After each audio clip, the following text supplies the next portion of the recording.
বড় বোন হয়ে ছোট বোনের কাছ থেকে টাকা নিয়ে শপিং। হ্যাঁ, আপনারা যেটা শুনেছেন এটাই সত্যি। আসসালামু আলাইকুম, সবাই কেমন আছেন? দুই বোন চলে আসলাম শপিং করার জন্য। আমরা বের হয়েছি বাবুর ফিডার চেঞ্জ করতে আর বাবুর ক্রিম কিনতে। ওর টাকা দিয়ে ও কিনতেছে, তাতে আমার কি? বরং আমার মেয়েকে ও একটি ফেস ক্রিম কিনে দিল। আপনারা কি জানেন ও আমাকে যাই কিনে দেয় তার পরপরই ওকে আমার সে টাকা দেওয়া লাগে। এটাই সত্যি। হ্যাঁ, আপনারা এটাই সত্যি শুনেছেন। ওর কাছ থেকে 1 টাকা নিলে ওকে 2 টাকা দেওয়া লাগে, এটাই সত্য। যাই হোক, অনেক কিছুই দেখতেছি। আসলে এগুলো কেনার জন্য এখন বের হয়েছিলাম না, তবে আমার ছোটো বোন আবার যখন যেটা দেখে তখন সেটা ওর লাগবেই লাগবে, ও কিনে ফেলে। যাই হোক, ওকে আমি কখনো নিষেধ করি নাই, আর যেহেতু ওর টাকা ওকে কেন নিষেধ করব। বাহিরে এত প্রচণ্ড রোদ্দুর থাকে দিনে, যার কারণে দিনে বের হওয়ার মতন মন মানসিকতা আসলেও থাকে না।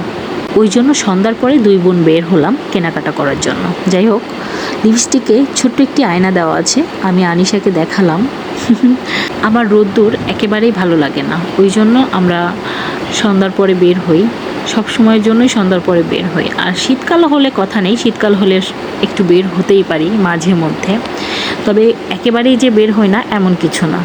আমাদের কেনাকাটা শেষ হয়ে গেছে, তো আমরা এগুলা কিনে ফেলেছি।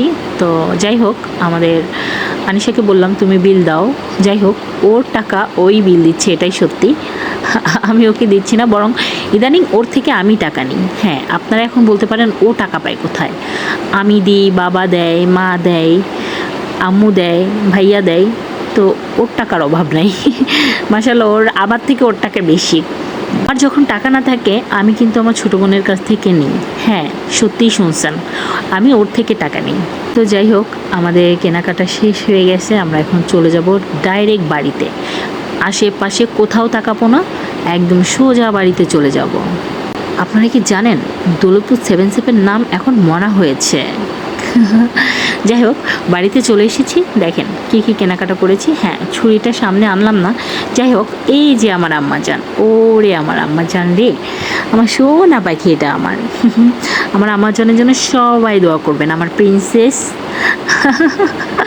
আমি ওকে অনেক লাভ করি, আমার আম্মা জান, আই লাভ ইউ, লক্ষ্মী মেয়ে আমার। যাই হোক, ওর বাবা ওকে কিছু রেকর্ড করে দিয়ে পাঠায়, যেটা আমি ক্যাটরাসে অ্যাড করি মাঝে মাঝে। ওকে যখন শোনায় ও খুবই খুশি। চকুনি পকুনি